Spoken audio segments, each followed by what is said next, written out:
Once again, I want to welcome all the speakers and all the attendees for this webinar. And it's a really interesting time to be. Post-pandemic, the global situation on poverty has changed drastically, and a lot more people are pushed into poverty. And this has implications in many ways. And there has been some interesting article on increase in child marriages or marriages for women under the age of 18 post-pandemic. And this has multiple implications. And this is the best time, and we have the best speakers to actually discuss what the problem is, how it is in different global countries, and what is the way forward, and what is its effect on maternal and child health outcomes. Without wasting any time, I would want to invite our first speaker, Purujit Praharaj. He's the director of Kailash Satyarthi Children's Foundation. He's got 16 years of experience in development sector, and he's an expert in child rights protection, maternal and child health. His expertise also in hygiene and sanitation and tribal development. He has conducted multiple large and small scale research studies. Thank you, Purujit, for joining us. Please take it.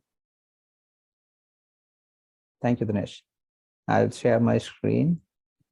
Is my screen visible? Yes. Yeah. So thank you, Dinesh, and hello, everyone, and good evening. At the outset, I would like to thank the UKRA Action Against Stunting Hub for organizing this webinar on such an important topic. Today, I will talk about the child marriage situation in India, and I will take you through a short PPT. To start with, I will go with a quote of Nobel Peace Laureate Mr. Kailash Satyarthi, who is also the founder of Kailash Satyarthi Children's Foundation. So Mr. Satyarthi says the child marriage ruins not only the body and mind of our daughters, but also their soul. So under the guidance of our founder, the mission of KCF is to end all violence and exploitation against children. Marriage of girls before attainment of legal age at marriage is a social evil that persists across the world, including India, despite all legal deterrences. With specifically India, on the one hand, while it stands at the threshold of becoming the third largest economy in the world by 2030, on the other hand, it's still battling with the age-old social evil like child marriage. As per the census 2011 statistics, because after 2011 there is no census happening in the country, so this is the latest data which is available regarding numbers. The total number of persons getting married before attainment of legal age at marriage is 12 million, of which 5 million were girls. There are significant regional variation also across the country. If you see, there is a substantial number of children from northern and eastern part of the country who are getting married when they are minors. Besides this, marriage of minor girls by force against their will or consent is another growing crime in India.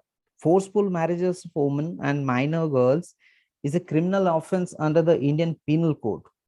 According to the latest data available in 2021, about 28,000 women and children were forcefully married, of which around 13,000 were minors. In all these cases, the victims were either kidnapped or trafficked. Besides this, as Dinesh has started, the COVID pandemic, the lockdowns and loss of household income had severe impact and has become a new driver for child marriage, not only in India, across the globe. Coming to the mean age at marriage for females in India, it is increasing over the time. In the last 5 decades, it has increased almost 5 years. If you can see in this graph, in 1971, it was 18.3, and in 2020, it has increased to almost 23. So though the average age at marriage is increasing, which is definitely a good and positive sign, early marriage is still a concern, a problem in country. As per the latest data, if we see the woman aged 20 to 24 years married before age of 18 years, which is one of the SDG indicators also. I have taken the National Family Health Survey data, which shows a decline in the percentage of women getting married before 18 years in India. According to the NFHS data, if you see the percentage of women who are getting married was 27% in 15-16, which has reduced to 23% in 19-21. If you see during 2005 and 6 to 2056, the drop is very steep. Almost it has reduced to half, from 47 to 27. After that, in the last 5 years, the drop is not that impressive. Now, if you see the percent share of girls marrying before 18 of the total married women in India, I have taken a last 5-6 years data. What is the percentage of women getting married?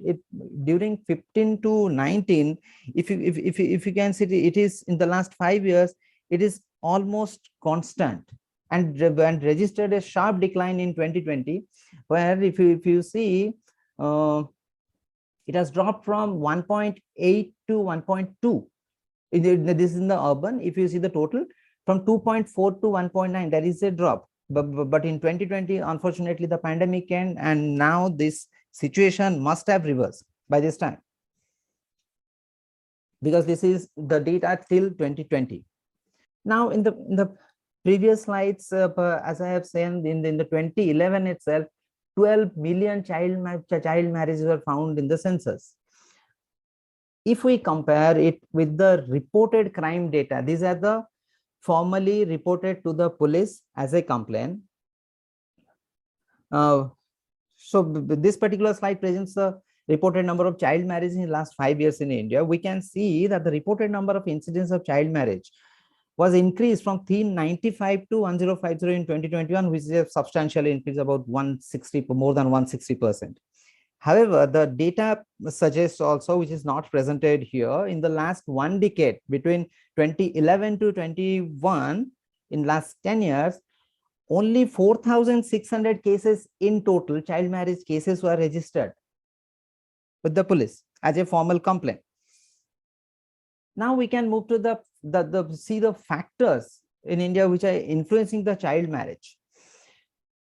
Fear of safety of girls plays a significant role in driving child marriage practice. Although a number of variables contribute to the prevalence of child marriage, the fear of safety, particularly for the protection of girls, is a major factor in continuing the child marriage practice. Parents, especially those who are marginalized communities, believe that marrying of their daughters at young age will protect them for potential violence, sexual harassment, assault. Then the second factor is gender inequality. In many communities, girls are considered a burden, and their value is often linked to marriage and dowry. Sons are often seen as assets, while daughters are viewed as liability, leading to a preference of early marriage, so that the responsibility of the girl can be transferred to husband's family. Then the poverty and income, that's a poverty and economic factors. This plays a very crucial role. A fourth one is the lack of educational opportunities. When you see the limited access to quality education and low literacy rate contribute to the prevalence of child marriage.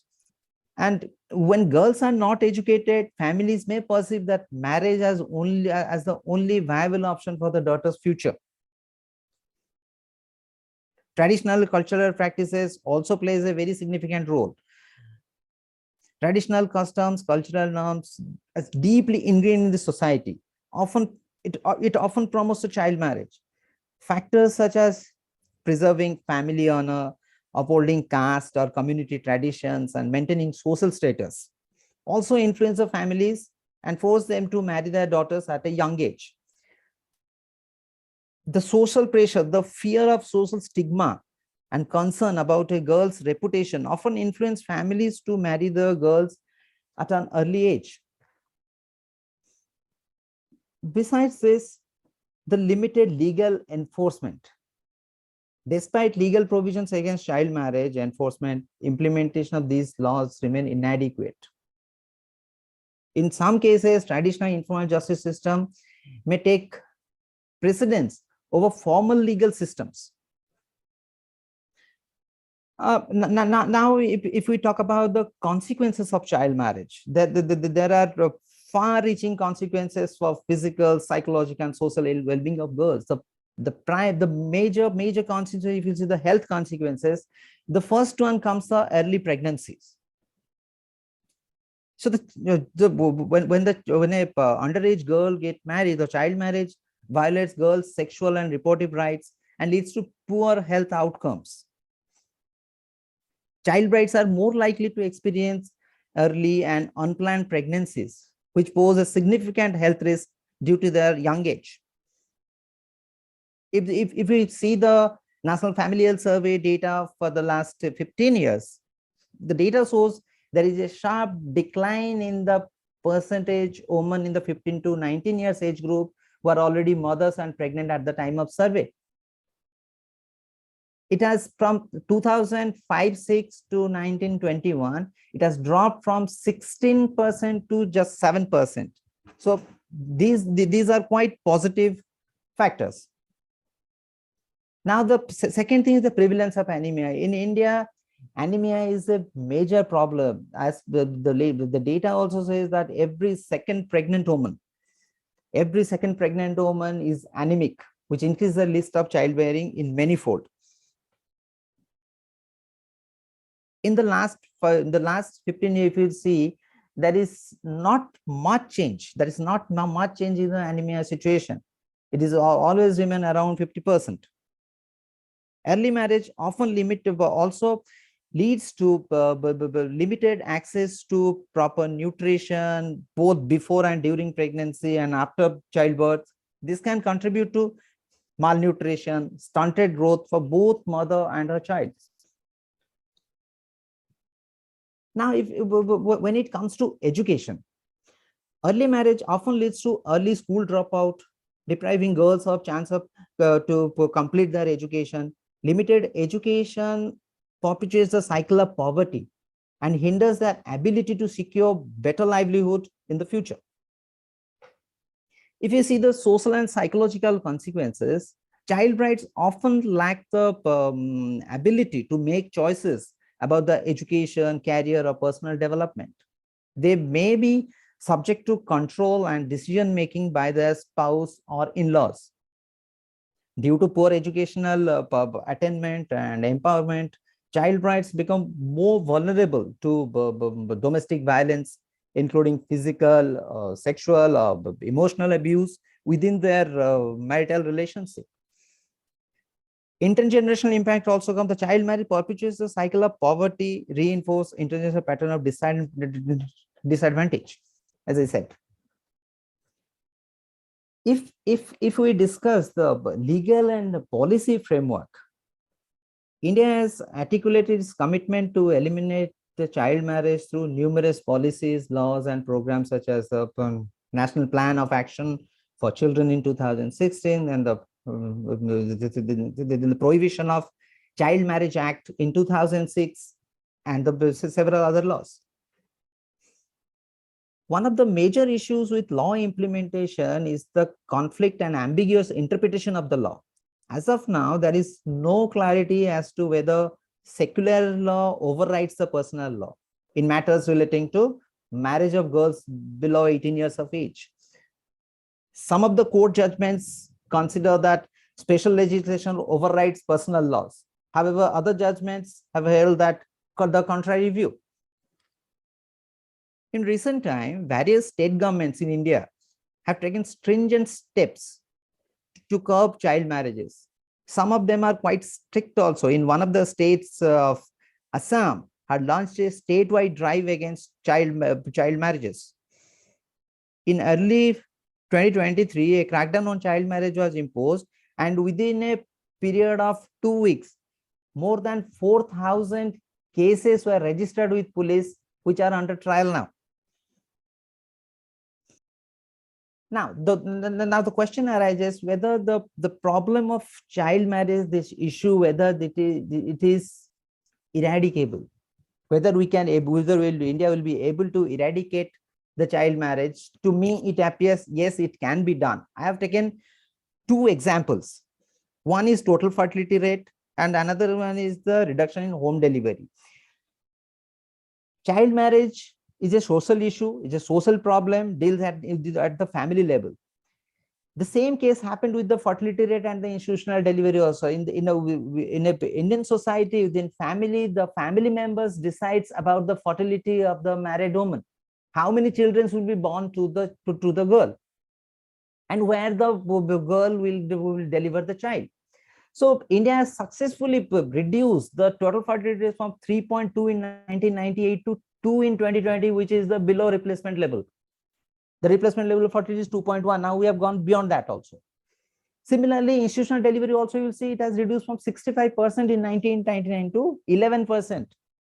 So if we dealt successfully with these kind of social issues, so the child marriage also can be dealt with. Now, to strategies to eradicate child marriage, we call it a picket strategy. We call it a picket strategy. So where the P stands for policy. Effective implementation and enforcement of existing laws and policies that prohibit child marriage, including strict penalties for offenders of laws, needs to be done. Make the Child Marriage Act as a special act, overpowering all personal laws on matters relating to child marriage. Complaint needs to be filed with the police under appropriate legal provisions so that punishment can be ensured to the perpetrators, which will send a strong signal in the society that marrying children is illegal and there is no impunity for violating the law. Besides that, motivating law enforcement agencies is also needed to take appropriate steps and prompt action against each reported case. The I stands for institution. We need to establish robust institution to effectively respond to the issue of child marriage. This involves strengthening of child protection agencies, women's commissions, specialized units dedicated to combat child marriage.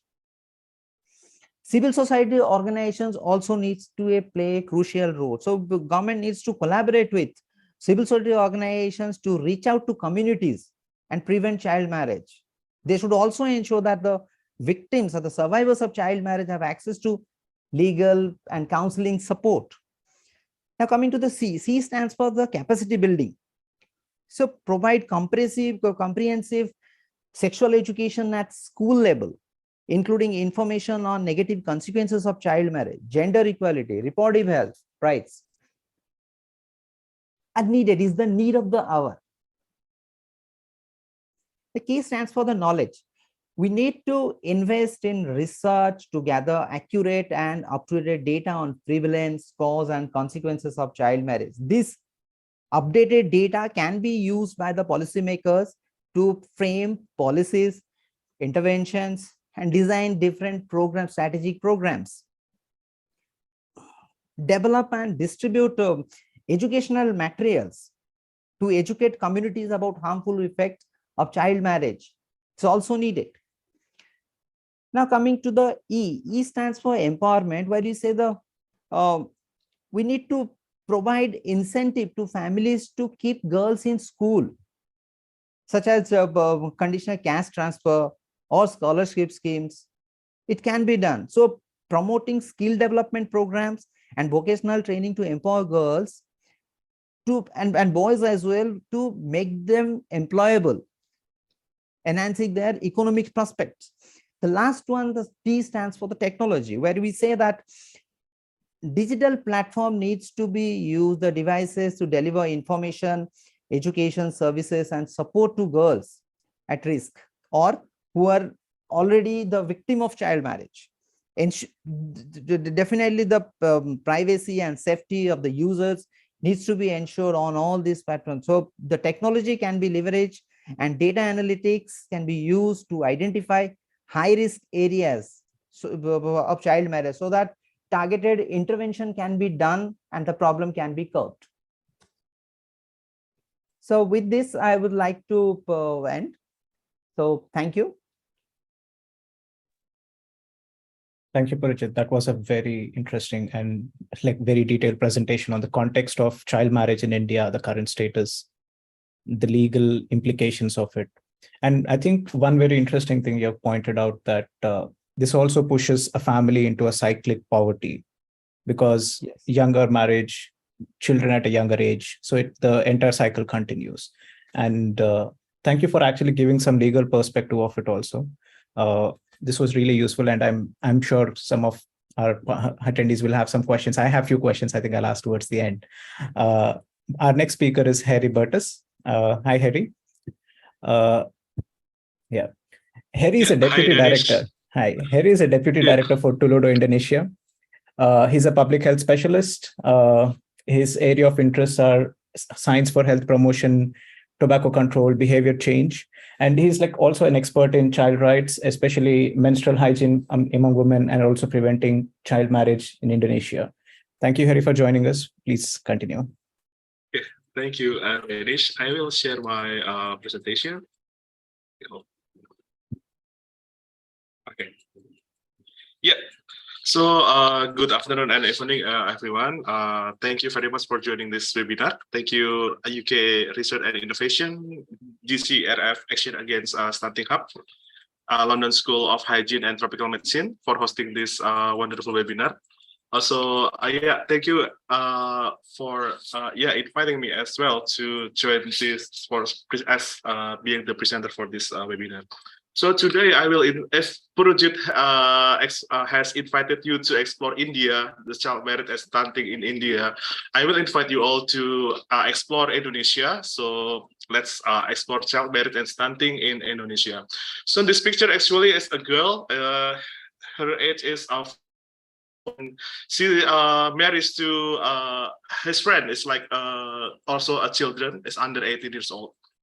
And it's in West Nusa Tenggara or Nusa Tenggara Barat in eastern part of Indonesia.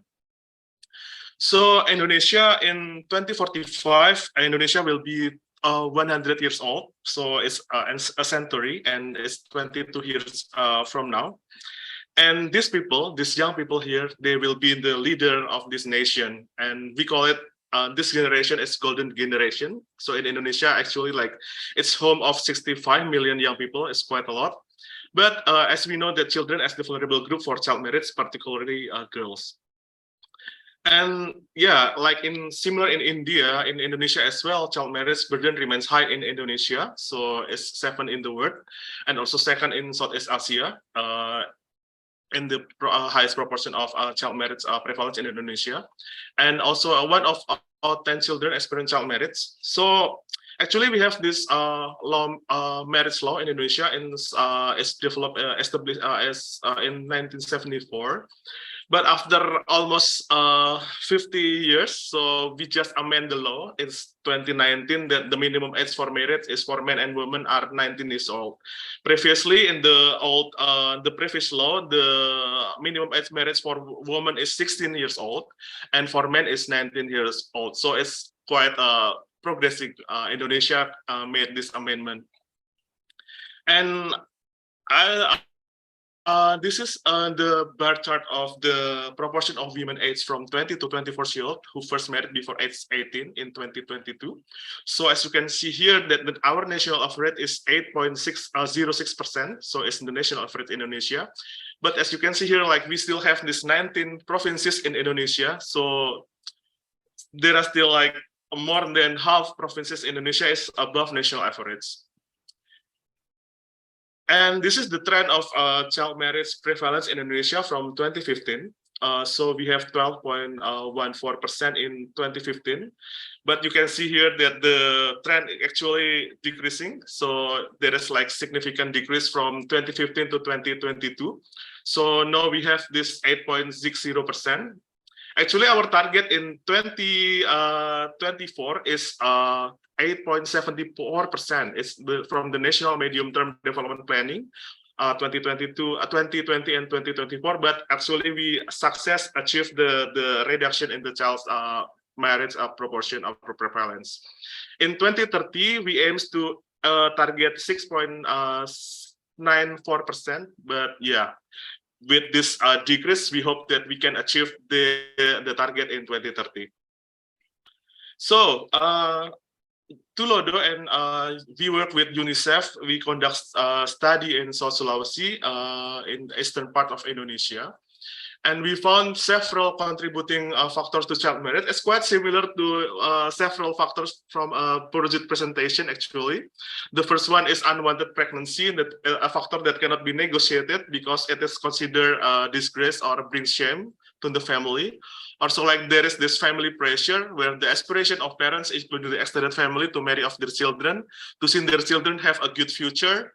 Also, adolescents are unable to express their aspiration. Also, there is this economic factor, that parents' inability to fulfill family needs and to support their children, exposure to media. There is this dating behaviors, also education, not attending school, and low desire to continue education. Also, child marriage is considered to reduce the parental burden. And also, there's this lifestyle difference between rural and urban place in Indonesia. Also, position of women is considered as passive, so they just waiting to be proposed by men.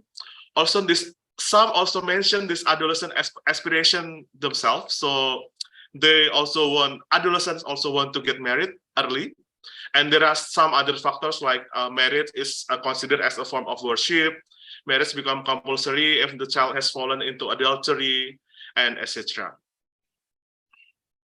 So, from our study in this South Sulawesi in Bone Regency particularly regarding perception around child marriage, when we ask like the ideal age of marriage, it's like 9 out of 10 people is almost more than 90% people say that the ideal age to marry women and men is over 19 years old. They like almost more than 90% agree with this statement. But when we ask them like whether like marrying girls can help protect family honor, can help solve financial problem in the family, like 1 out of 4 parents and 1 out of 4 adolescent, like they said, like agree. They have this positive perception towards the benefit of child marriage. So it means that it indicates that social norms supporting child marriage are still strong, even though like they have this ideal age to marry. But in the like daily life, like the social norms supporting this child marriage are still like they're like still strong. So I would like give you an example of marriage in Bugis culture as in South Sulawesi. So Bugis ethnic is like most of people in South Sulawesi in Bone has this Bugis ethnic, and they Bugis people like perceive marriage status to be an ideal state for men and women alike. So marriage is considered very important, that parents ideally should not reject a marriage proposal. But then there's a local belief that if you reject a marriage proposal like 4 times, like the girls like will have this, it will bring bad luck. Also, the daughter could remain single for the rest of her life. Also, this Bugis tradition also like celebrates pregnancy as a sign of fertility. But then, as we see, like the contributing factors to child marriage is unwanted pregnancy. So, pregnancy that happens outside the marriage is considered can bring misfortune.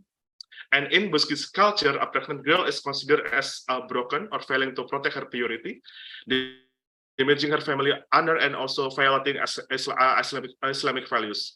And it's not only in Bugis, but if we see like bigger picture, Indonesia is quite similar in several locations, several provinces as well. So there is like this unwanted pregnancy is usually like it always leads to child marriage. And marriage is the only way to deal with this family disgrace. So Tulodo with UNICEF Indonesia, we produce several articles. One is published in The Lancet, and one is published in Global Health Research and Policy. So if you're interested exploring further about child marriage in Indonesia, particularly in South Sulawesi, I would very recommend to explore this publication. So to sum up, for the impact of child marriage, like there are a lot. Like Purujit also has mentioned a lot. One of them, like including the stunting. So I will also explain about the stunting in Indonesia. So the stunting itself is the result of chronic or recurrent undernutrition. It's usually associated with poverty, poor maternal health and nutrition, frequent illness, and or inappropriate feeding and care in early life. So it measures low height for age. It's considered if the HAZ score is less than 2. So stunting prevents children from reaching their physical and cognitive potential. So we have a lot of articles that on the in Indonesian like still have this confusion between the stunting, malnutrition. So there is like still confusion about the term stunting itself. So this is the context and causes of the stunting, is some also in Indonesia. So the context is that there is like this political economy, food prices, and trade policy, for example. Also on this health and healthcare, like access to healthcare, qualified healthcare providers. Also education, also like access to quality education, society and culture, that people have this belief and norms in the community. And also this food and production, food system and agriculture, food production and processing, availability of macronutrient, rich food, also food safety and quality, also this water, sanitation and environment that still also remain an issue in Indonesia.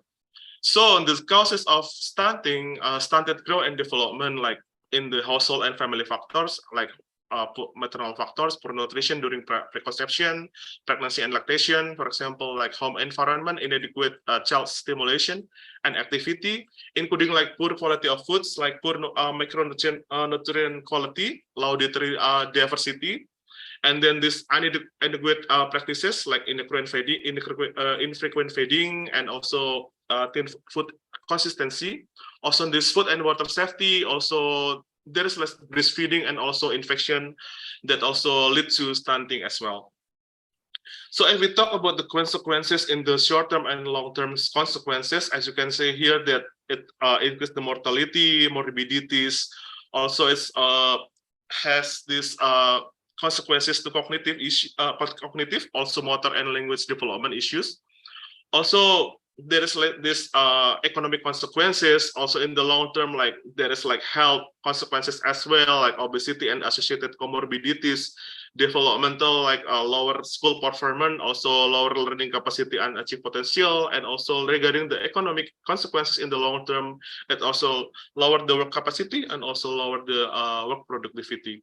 So let's see stunting in Indonesia. What is the trend of stunting in Indonesia? So this is from Riskesdas, so basic health research from 2007 to 2022. So as you can see here, that Indonesia already make progress as well. So from 36% in 2007, so it decreased to in last year is 21.6%. So we target this year is 17.8%. And also in 2024 is 14%. But the trend is quite progressive. So there is like this slightly decrease as well from period to period. And if you see the trend of nutritional status in Indonesian children, the stunting is last year is 21.6%, but you can see here the like wasting, underweight is slightly increased, not even 1%, but like slightly increased. Also overweight is decreased to 3.5%. And if you see it's by province, so this is Indonesia national average, so 21.6%. But we still have a lot of provinces that has the national average is higher than the national average. So we have 35% here in Nusa Tenggara Timur in 2022, also 25% in Sulawesi Barat, Papua, Nusa Tenggara Barat, so etc. So if you can see here, like the pattern, like there are most of the province with high stunting also has this high prevalence of child marriage as well. So maybe child marriage and stunting maybe could have this related association as well. So this is like the link between child marriage and stunting. So this is the original conceptual model of framework for understanding the effect of girl child marriage on children, early development and health from F. Vera et al. 2017. So yeah, girl child marriage, it can lead to early childbearing, which means that have biological consequences leading to poorer health and development outcomes for her young children, because early childbearing affect like children's physical growth, which may also result of a young mother physiological immaturity and her body's competition for nutrient with fetus. This one. So this biological barrier, beyond this biological influence, girl child marriage can also lead to a social mechanism that directly impact her children well-being. Also, this direct social mechanism are conceptualized as maternal caregiving behavior and decision-making, ultimately influencing child development and health. So teenage mothers that have worse healthcare behavior from themselves and their children as compared to adult mothers. So how about the lower educational attainment as a result of child marriage, particularly girls? So lower educational attainment lowers labor market opportunities and also average incomes. So it impacting well in the marital household. So including for this, so it affects to this lower wealth in the household. And for this maternal behavior, submaternal decision-making may also be impacted by a woman's autonomy in her relationship as well as norm in her local socio-cultural environment. This may further be complicated experiences in marriage, such as violence, also which is more likely to occur among girls who marry early. So what is the relation between violence, domestic violence in the household with the also the output, poorer this nutritional output and also child health? A woman's exposure to violence may negatively affect her own nutritional, physical, and also mental health, as well as her children's responses to stress during pregnancy and infancy. So this is from 1,000 Days Fund. They have this intervention like to measure the height of the children. So decision to breastfeed ensure children are immunized and access healthcare and early education. When such resources are available, will affect child development and health and may be impacted by mother's maturity, knowledge, and ability to invest in related services. So in Indonesia, actually, we have this national strategy on stunting and child marriage. National strategy on stunting is a significant step toward ensuring that all households with expectant mothers or children under 2 years have access to the complete package of service essential to reducing stunting. So, and then we have also one of them is also we have this MCH book or Buku KIA in Indonesia that is very complete book content of rich information for pregnant women and also for to monitor like the growth of the children. So we can see here like how to make like monitor whether they have stunting or not from this MCS book. And there is this 11 stunting specific intervention focused on the pre-birth period and children aged 6 to 23 months. So specific intervention include this anemia screening for girls, also this consumption of iron supplement tablets, also this antenatal care, and also consumption of iron supplement tablets for pregnant women, also additional food for pregnant women with chronic energy deficiency. It's for pregnant women. And for children under 5, there are like several specific interventions that can be conducted, like growth monitoring for children, exclusive breastfeeding, complementary food rich in animal protein for under 5, management of children with nutritional problems, increasing coverage and expansion of immunization, also education for adolescents, pregnant women, and families, including free regarding the sanitation, free open defecation. So this is several interventions to end child marriage and stunting in Indonesia. We have this regulation and guidelines. Also, this for the child protection, we have this hotline related to Ministry of Social Protection and community. And we have also in Indonesia, there are like a lot effort to end stunting as well, like this community mobilization and campaigns, like for example, for child marriage, there's Jokawin Bocah, Gerakan Berani from UNICEF, also this Gemar Ikan, and there are a lot of community mobilization and campaigns conducted in Indonesia to end stunting and child marriage as well. So yeah, this little bit preview from Indonesia regarding the child marriage stunting. I hope it can inspire you. So I will hand over to Dennis. Thank you. Thanks, Harry. That was a very informative presentation. I think there are a few really good highlights there first of all, I really like the way you put the pathway from child marriage to poor child health outcomes. And something interesting you've also pointed out that there is a certain perception in parents, like 1 out of 4 parents also still believe that child marriages are okay. I think we'll have more discussion after the last presentation. We have Claudia joining us. Claudia, sorry, Claudia, I think you're also like tied up with the time. Claudia is a chief and senior advisor at UNICEF. She works to improve conditions of child disability, early child development, protecting children from violence and abuse. She has also established a Center of Excellence for Data for children with disabilities.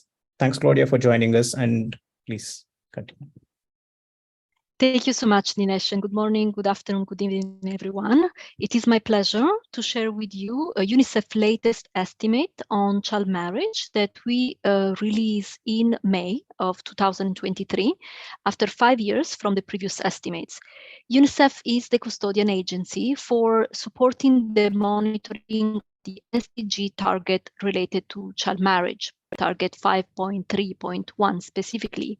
And in this capacity, UNICEF support the collection of data at the national level on child marriage, the aggregation of this data at the regional and global level for presenting where we stand in terms of ending child marriage, which is the goal of the Sustainable Development Goal. So let me turn off my video because I have concern about the connection, and let me go straight into the content of the presentation. I want to start by giving you an overview of how common child marriage is around the world. As per the latest estimate. According to UNICEF calculation, there are currently 640 million girls and women who are alive today who were married in childhood. This is the global burden of child brides. And this number is comprised of girls who are already been married, so these are minors and they are already brides, but also acknowledge and includes adult women who are no longer in their childhood, but were married before they reached the age of 18. And we calculate the number this way because we want to acknowledge the fact that child marriage has intergenerational effects, but also the consequences affect women through their lifetimes. So when we produce estimate of child marriage, the estimate of child brides includes those who are still minors, as well as those who are now adults, but were married when they were children. Now, half of these child brides live in South Asia. South Asia is currently home to 45% of all child brides in the world, with the next share being in Sub-Saharan Africa, where today there are 170 million child brides who live in the Sub-Saharan area. East Asia and the Pacific follows, and then we have Latin America and the rest of the world. Now, to be precise, the largest concentration of child brides is actually in India. India alone accounts for 1/3 of all the world child brides. The next share is actually refers to 10 countries combined. So if we were to divide this 640 million into 3 blocks, 1/3 will be Indian child brides. Another third will be women living in 10 countries, including Bangladesh, China, Indonesia, Nigeria, Brazil, Pakistan, Ethiopia, Mexico, Iran, and Egypt. And all the rest of the country in the world, all other 192 countries represent the last third. So there is quite a concentration of the issue in a subset of countries where the prevalence is high, and these are also the countries where there is a significant population of women. Now, the second question is, have we made progress in reducing child marriage over time, and who has benefited from this progress? These graphs summarize what has happened in terms of child marriage over the last 25 years. Between 1997 and 2022, the annual number of child brides has declined, particularly after 2009. There has been, as you can see, the area in dark blue is becoming shorter, smaller after 2009, 2010. And the result of this decline is the area that you see in pink. These are the number of child marriage averted thanks to progress that has occurred over the last 25 years. Now, obviously, this is a significant number. It's a 68 million child marriages averted. But I want to take a moment to acknowledge the impact of the COVID-19 pandemic, which was also mentioned by the speakers before me. According to UNICEF estimates, based on statistical modeling, due to the pandemic, an additional 10 million child marriages took place between 2020 and 2022. The impact of the pandemic is also expected to continue, is continuing this year, it will continue all the way to 2030, but of course with less of an impact. So when considering all this combined impact, there has been indeed a significant reduction in child marriage, but the pandemic has slowed down this decline. Now, where this change has occurred, mostly in South Asia. This graph shows the prevalence of child marriage, calculated as the percentage of young women 2024 who were first married or in union before age 18, according to different regions. This is the SDG official indicator. And as you can see, these three dots represent 3 points in time: 1997, 2012, 2022. And these dots, particularly in South Asia, are placed at different levels. In South Asia, for example, in 1997, the prevalence of child marriage was at about 60%. And according to the latest data, it now stands at a little bit below 25%. So dramatic changes in South Asia. We cannot, unfortunately, say the same about Sub-Saharan Africa, where the change has been significantly less pronounced.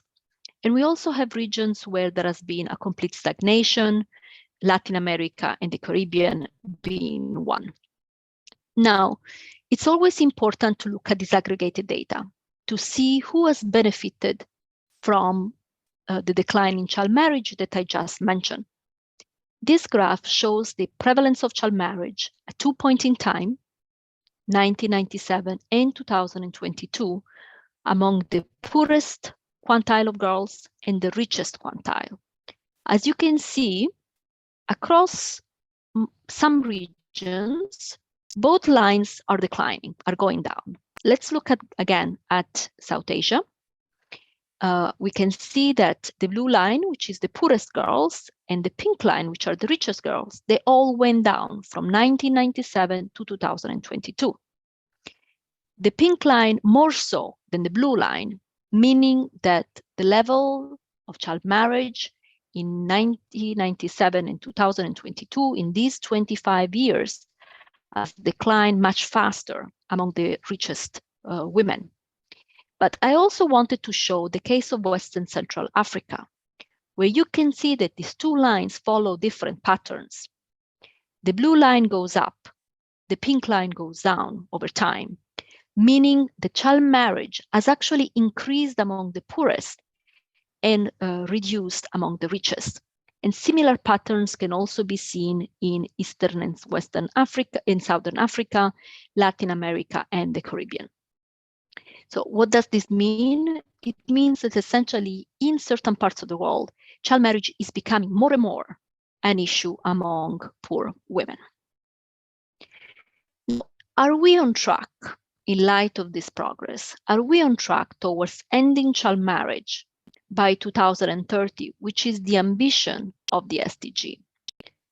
This graph shows the overall trends in child marriage between 1997 and 2022. Is essentially the decline, global decline that I mentioned earlier. But now if we project this decline going forward, following the same pace of decline, the world is expected to reach a prevalence of child marriage of 16% by 2030, far above the ambition of a zero prevalence by 2030, which is the goal of the Sustainable Development Goal 5.3. So to reach the target of 0, the progress that we saw over the last 25 years needs to accelerate. How many times? 20 times faster than what we saw in the last 25 years. Looking again at the future, and now looking at the projected number of child brides, which take into consideration population dynamics, I just wanted to share with you a snapshot of what child marriage will look like if this acceleration of progress doesn't happen, if we are not able to reach the ambition of 0 prevalence by 2030. This graph shows exactly that. Shows that at current pace of progress, over 9 million girls will still marry in the year 2030, with a growing share of these child brides in sub-Saharan Africa. So in other words, if we imagine the future, if we imagine the year 2030, unless progress is accelerated, we will still see child brides getting married in 2030. And the face of these child brides will be most significantly the face of an African girl, of a sub-Saharan African girl. Sub-Saharan Africa is projected at the point to have the largest share of child brides worldwide. Now, of course, this is a complex scenario. And in these scenarios, when we do averages, there is always the risk of forgetting the outliers. So I just want to take a moment to acknowledge that in this overall projection to 2030, there are cases of countries where there has been significant progress to the point that obviously the end of child marriage is closer than other countries in the world. Now, of course, at current pace, the world is at least 300 years away from ending child marriage. As I mentioned earlier, 2030 at current pace is not going to be the year when we're going to celebrate the end of child marriage. If we continue with the pace that we have seen in the last 25 years, it will actually take 300 years until the last country will reach the prevalence of 0. But there are certain faster countries. There are countries where progress has been fast: Rwanda, Armenia, Peru, Indonesia, Oman, the Maldives. These are countries where progress has been faster. Now, even in Indonesia, if the progress doesn't accelerate, it will not be by 2030 that child marriage will be ended. That it will be, obviously will take time. But still, Indonesia indeed is a good example of a country where significant progress has been made. And if the rest of the region of East Asia and the Pacific follow the example of Indonesia, the region will see an end to child marriage by 2019, pretty much around about to this year, according to our estimates. Now, we want to also acknowledge the fact that, as we learned so far, global health crisis, conflict, and climate can have an impact and reverse the course of progress. As I mentioned before, 10 million additional child brides were due to COVID. But we also noticed that when there is conflict or an intensification of conflict, or when there are climate shocks, we estimate that respectively, an increase in conflict death will result in a 7% increase in child marriage, and a 10% increase in climate shock will produce a 1% increase in child marriage. So as we look forward to what's going to happen, we also have to consider the possible impact of additional shocks and crises. I'm going to stop here. We have 1 minute away from ending the webinar, but of course, I will be happy to answer any question you might have. Thank you. Thank you, Claudia. That was a really informative presentation, especially the way the problem has been resolved further, looking at who is the worst affected and where is the improvement coming from. Claudia, I understand that there is a little time crunch. I just want to ask one comment from you. Child marriage is also about the right of a woman child, but also it is a potential concern for maternal as well as child health. So what kind of liaisoning does UNICEF does with its stakeholders in countries? And what kind of message it takes? Is it majorly being addressed as a child rights issue, or is it also considered as a public health issue? Thank you, Dinesh, for your question. Let me start by saying my role in UNICEF is the role of a statistician. My job is to make sure that the numbers are correct. Others in UNICEF have responsibility for talking about child marriage from the policy advocacy standpoint. So with this caveat in mind, I just want to say, of course, child marriage is a child rights issue, but has implication not only on the life of the girl or the boy who are married in childhood, has implication for the well-being and the growth of their children, their own children and offspring, community and society at large. So the impact goes from an individual impact to the societal impact. There are different strategies, again, that UNICEF use for supporting the country level work on child marriage. And I will be happy to share a website where you can have a fuller understanding of what UNICEF does to prevent and address child marriage. Thank you, Claudia. That I think that answered the question. I'm sure you can say that you're much more than a statistician now. Thank you. I just want to get back to some of the questions which are in the chat box. I think a couple of them are directed to Harry. Harry, if you don't mind, if you're able to address them in the chat box, that'll be nice. But I have couple of questions one for each. Purujit, I just want to understand, considering the diversity, cultural diversity in India and the legal frame, how it is being implemented, what kind of programs are being used by the governments to actually ensure that at some point we will achieve the goal of zero child marriages? Yeah, as I said during my presentation also, there is no standard program as such big to address the cultural diversity, and all different states are taking different kind of steps. As I said, in the one state, in the Assam, which is the smallest state, they have taken a legal route and filed a lot of FIRs, complaints, and they took the legal route. Whereas in another state, where what they did, that's the state of Bihar, the Bihar government, they have issued, they have made the village heads as accountable for child marriage. If any child marriage happens, a village head will be held accountable and he will be punished. Right. So similarly, in another state, what they did, they launched some schemes which is based on the conditional caste transfer schemes, just to stop child marriages, just to discourage families to send their families to send their girl for marriage, just to discourage families. They launch such kind of schemes. So different steps, depending on the cultural need and people's mindset, they are devising their own mechanism to eradicate child marriage. Purujit, I just want to take a break here. Claudia, thank you so much for joining us today. I understand.